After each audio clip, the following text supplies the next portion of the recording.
With Bitcoin sitting precariously on a key support level, all eyes are wondering which direction things are going to break. Hey guys, welcome back. Now, to be honest, I've never seen such polarity between the bulls and the bears than I do right now. The bulls have never been more bullish, normally with the word BlackRock being thrown in there somewhere, and the bears have never been more bearish, all with evidence showing why the worst is yet to come. So the question is, who is right? And so in this video, we're going to be covering, as always, some very important stuff, including, am I personally bullish or bearish myself right now? Why next month is going to be a critical month for crypto? And then we'll finish with my personal game plan, navigating the time period between now and the next halving. Okay, so with the bulls never more bullish and the bears never more bearish, which side do I personally stand? Well, the answer just may surprise you.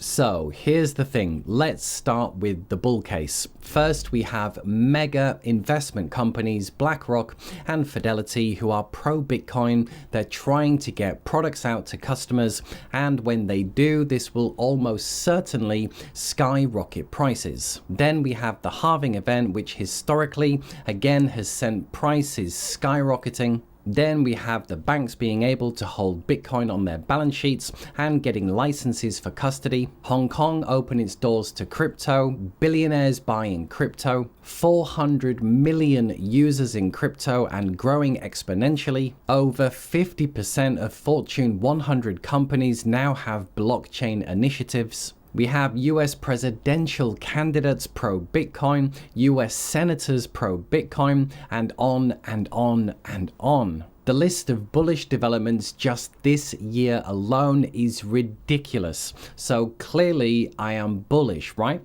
Well, then there's the bear case, and honestly, the macro picture is really bad. We have super high interest rates, a broken bond market, a yield curve which has to uninvert, a recession, high inflation, a war, the money supply contracting, and the SEC suing everyone and everything to do with crypto. So the macro picture is terrible, so clearly I am bearish, right? Well, here's my personal stance.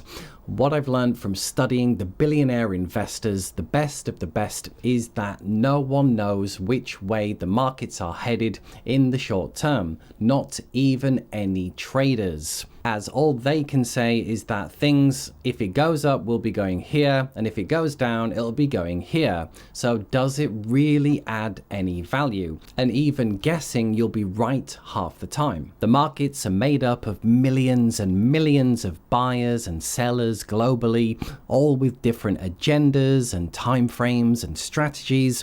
You have individuals, companies, nation states, and then add to the fact that news stories can drop at any time, like what we saw with BlackRock, which completely changes the direction of the market in an instant. And these can come out at any time. They're impossible to predict. So until someone can predictably know the future in advance, ultimately this is not going to happen. And so logic dictates all we can do is have a plan for both directions. And with all that being said, here is my personal game plan.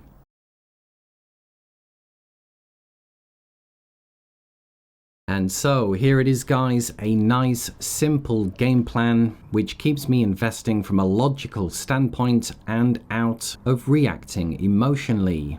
Now, quite simply, if things build back up from here and things start shooting up, then que sera, I'll just be riding things back to new all-time highs and riding out the ups and downs, but things going up, this is actually quite simple. I have enough allocated to benefit from the next big bull market. So the question is, what happens in a worst case scenario?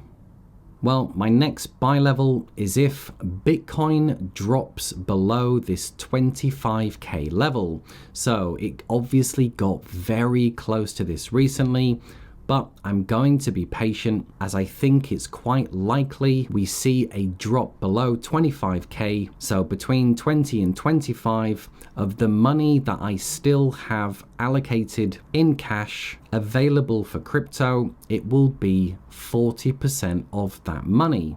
Then the next if then scenario is if Bitcoin breaks below 20,000. This clearly is going to be an excellent buying opportunity in my opinion, and I'll be allocating another 40% of my cash position. Now this one will likely be actually buying Bitcoin, and this one, as we start reaching the very bottom, this one will be allocated to altcoins. And then finally, if we retest the lows of 15,000 and it breaks below, I personally think this will be a buying opportunity of a lifetime, and I'll allocate the final 20%. Now, the reason I bet heavier higher up is that these are way more likely to get hit than these ones. This may never ever get hit, and I'd rather be in and invested but not time the bottom perfectly than miss out. And just note as well, this is 100% of the money I have available left for crypto.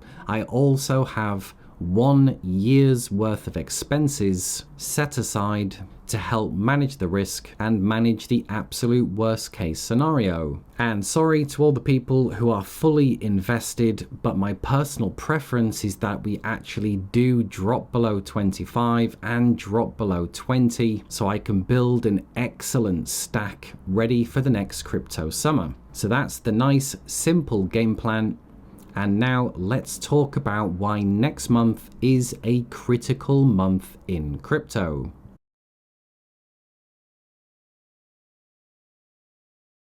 So just looking at Bitcoin's seasonality to try and uncover some insights into what's coming next. And this is a great table from Into the Cryptoverse. And let me just add a few things. Firstly, the pre-halving years. So this is a pre-halving year. Then we also had 2019, 2015 and 2011. Now, a couple of things to point out. Firstly is that in these pre-halving years, it's quite common to have a very good first half of the year and then not so good second half of the year.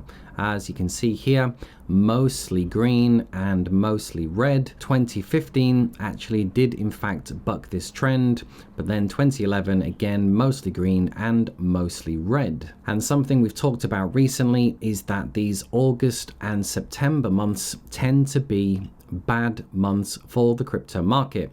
In fact, when you look at the average, nearly every single month is green apart from August and September. And in fact, September is a worse month than August. So already in August, we've seen this double dip drop. And let me just add that coming into next month, September is looking even worse. In fact, of the last 6 Septembers, every single one has been red, so even worse than August. So I'm fully expecting my first sub 25k buy to be triggered at some point in September, and I see this as an amazing buying opportunity. And if crypto does drop, then just know this is nothing out of the ordinary, and it's happened every single year for 6 years running. And then the final point is then we can be very hopeful about October,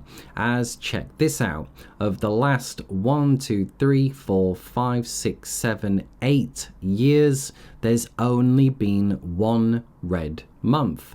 So chances are October's going to be a very good month for crypto. So I, for one, will be looking forward to a drop in September. And here's another way of looking at this same data, a bit more visual. Again, same thing, it's Bitcoin seasonality, and you can see pretty much every single month is in the green apart from August and September. And just another way of showing August is typically down, but it's actually September that is going to be the worst month. Now, does this mean it's 100% going to happen? No, but probability says this is what we need to prepare for.